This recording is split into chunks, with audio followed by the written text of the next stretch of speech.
Hey guys, I think I told you before about how I want to make this bigger video, this bigger project, but I've been working on it and,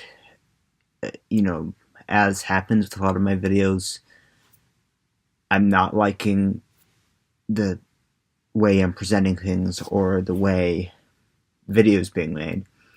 So I would actually like help with that video if one or two of you could collab with me on this.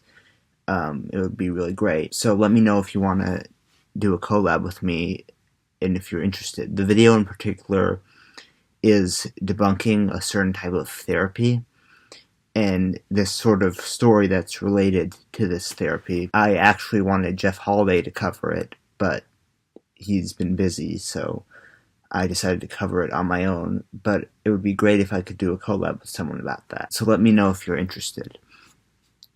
So what I wanted to talk about today is just a review of Suspiria and Beautiful Boy, both of which I saw a few weeks ago.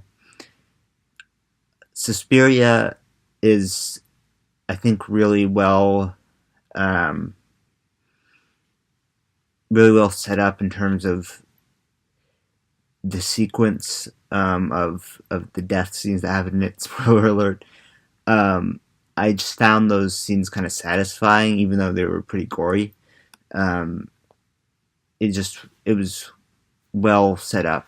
The one thing is that I really didn't understand the plot, and there were just some scenes that kind of were weird to me. I'm not sure if it's supposed to have that sort of surreal feel to it, but it did for me. And the funny thing was that there was this guy about my age right back of me who just kept saying "what" at every scene, and then he started ranting about David Lynch as soon as everyone got out of the theater. So yeah, that was my experience. And then Beautiful Boy was a film that kind of hit home for me. It's a story about two people who are kind of dealing with the effects of drug addiction. Specifically, the son is addicted and the father has to kind of stand by while his son is going through this horrible experience. There's a few scenes that I didn't quite understand how they fit into the rest of the movie. I won't spoil it for you, but I think it was really well done.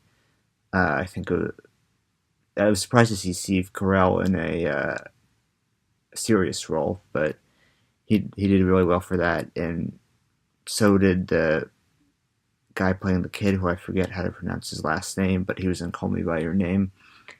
I'm not going to attempt to butcher his last name. So I think the performances were well done. And it was just a powerful story that I can relate to as someone recovering from mental illness. Obviously not the same as drug addiction, but it's still a mental illness regardless, and it's still something that's very hard to recover from. The one thing is that I didn't quite show the recovery process. It just said at the end, Nick Sheff has been sober for 8 years, and it didn't have him going through that sobriety, only through the addiction. I think this is a common thing in movies where they'll show the struggle, but they won't show the recovery because the recovery is too long and too boring. So that was just my quick review of those two movies. I will do the 1999 movie viewing list at some point. It's just I'm way too busy right now to start working on that. And again, please let me know if you want to do a collab on this particular subject. Yeah, just message me on Facebook or on Twitter if you're interested, or in the comments. So I hope you guys enjoyed this video, and thanks for watching.